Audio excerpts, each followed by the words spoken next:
Emily and I just played Dabba Walla. We played it 3-player with Alicia as well. This is a new game from Queen that is a very sort of light, family weight, gateway style game, but based on an actual thing that is a food service in Mumbai where this existed for a long, long time. And what I found most interesting is this is not a food delivery service from like necessarily commercial establishments. Not like restaurants Just specifically. families might make food and the community might know about those families that make the food, and these people will deliver that food. And as you can see on the box here, they've got all these canisters, which are apparently called the dabbas, that they kind of like thermos looking canisters that they deliver the food in. And this is a tile placement game where, like them, we are stacking those tiles, in this case, up on our player boards. Yep.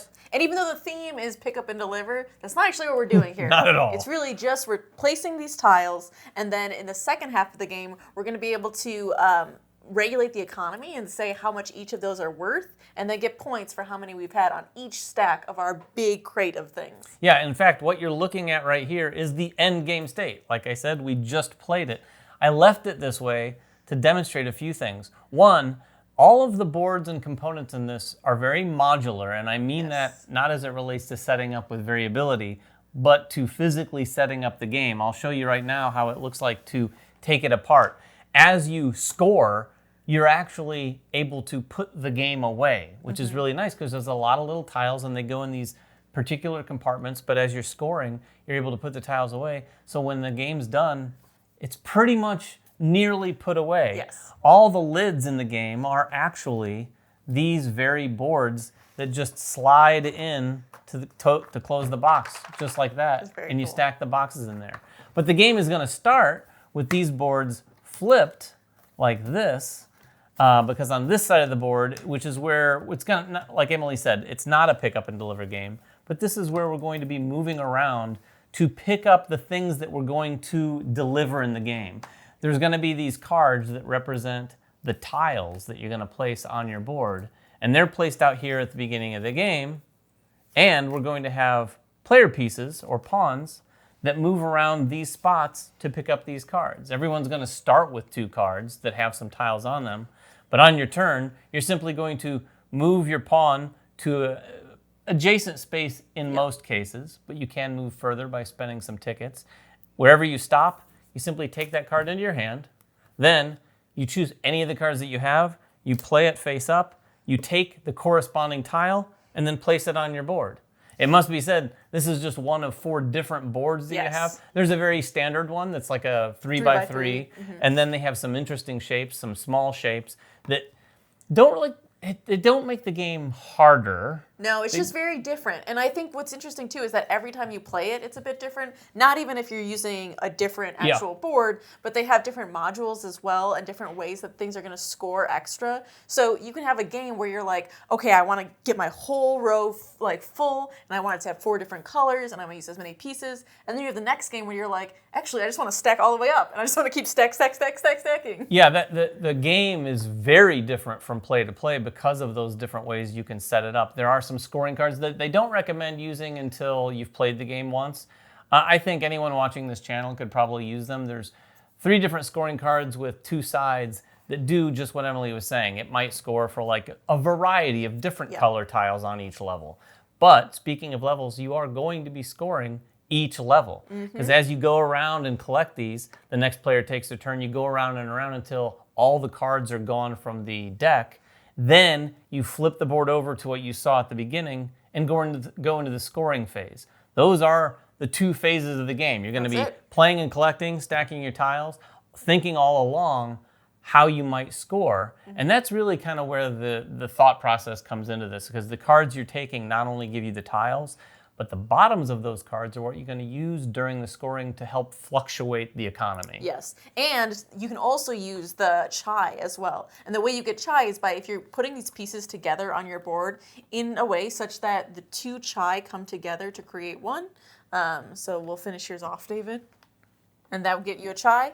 Then I can take one of the chai pieces, and it's going to give me a bonus to use. Some of the bonuses are used on this side, so the blue is used on this side, and some of them are the red that are used on the other side. Yeah. The red ones can actually give negatives, so that's the only way you can negatively affect the economy. But you might save one of those to use like, oh, David has a lot of green on this level. I'm going to put in my -1 green, so he's not scoring quite as many points. Right. The big trick, though, is as you're collecting cards, which is the meat of the game, the scoring is, the second phase is pretty much just scoring.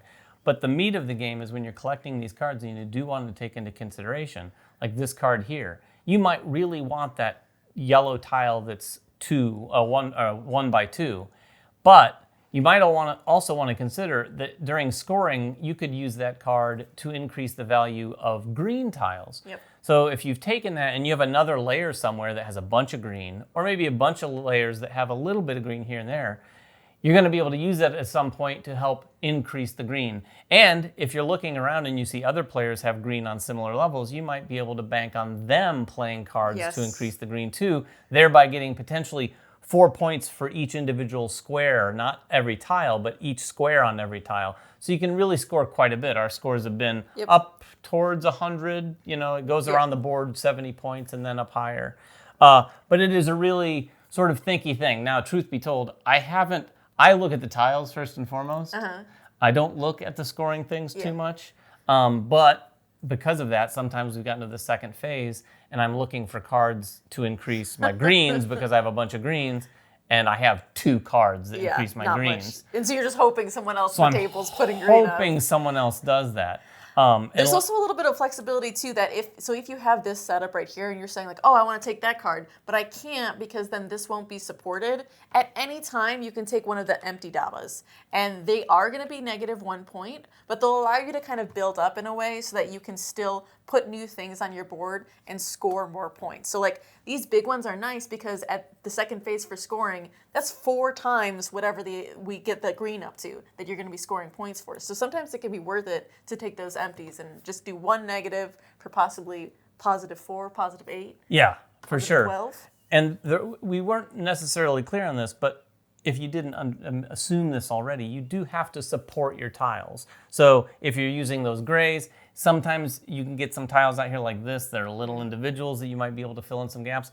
Sometimes you're not playing on this side of the board, which Emily wanted to play on this time for whatever reason. Look at him, he's just taking them. Have a lot more flexibility. I will say the 3x3 gives a little bit more of the satisfying puzzle feel than this. It's more like a Tetris feel because you can really try to get like, oh, this one exactly in and this one exactly in. Yeah, and we had a scoring tile that gave us points, escalating points for the number of tiles we had on each level. So if you're playing on the 3x3, you can actually put a lot of little ones in there and get as many as 6 tiles on one level. Even that, though, is hard. You're never going to get 6 tiles. On the, I mean, theoretically, it's possible. You just have to have all individuals on one level. Or you could get a bunch of the chai that give you the little onesies. Right, exactly. So you're going to be doing that, like I said, until all the cards are gone. You flip over, and I'm going to show you that, too, because it's so easy. I have to say, when I first saw this board and the fact that all the components just flip over and put away as easily as they do, it makes putting it together at the beginning also quite easy. But at this point in the second phase, you see these are going to be out here. You're going to put these scoring markers on here. And then every player is going to place 1 card out in front of them face down and flip it over like this. And then you're going to look at the bottoms of those, and it's just going to simply increase or decrease, in the case of some of the chai tiles, the values. So this would be a 0. It doesn't increase anything, whereas Emily's increases blue 2. And with 4 players, we're going to see a lot of values here. And then once they're all positioned like that, you simply look at your tiles for the corresponding level. In this case, I'd have 1 green and 1 yellow. That's 1, 2, 3, 4, -1 for this gray. That would be my score for this level. Plus those special bonus cards. Yes. It's a very, very simple, straightforward game. If you like tile placement, I think we can talk about who we think this is for and who it's not for. If you like tile placement, I think this is definitely worth giving a try. It's doing it in a fresh way that I don't think I've ever seen. This whole sort of like long-term planning with a tile placement game. It's not something you typically think about. I think what's interesting too is that most tile placements, like you get into it and you're like, oh, I like the little Tetris of like, how can I get them together? But actually what I don't do well in this, which I think I could do better, is like, if you look around the table and are really like, oh, David's doing green on this level, if I do green on this level too, he'll probably up it by the end. So if I can kind of just like ride on coattails a little bit, I could do a little bit better. But you don't even have to. I mean, really, I like that it's very family weight of like, I can just focus on the puzzle myself, or I can be like, hey, what's everybody else doing? I'm just going to follow along with what everybody else is doing and hope that that pans out well for me. Yeah, it's very rewarding. There's a lot of little nuances that we didn't really get into, but you can actually, everyone starts out with these 6 tickets. Those are going to be worth points if you're able to hold on to them, but they'll also provide you some flexibility when you're moving around that map, picking up your cards.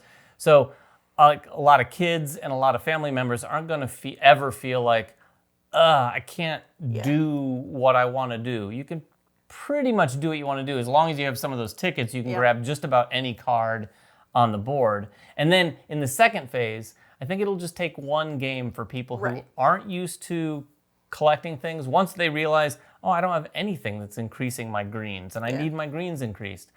One game under their belt, and they're going to get the hang of it.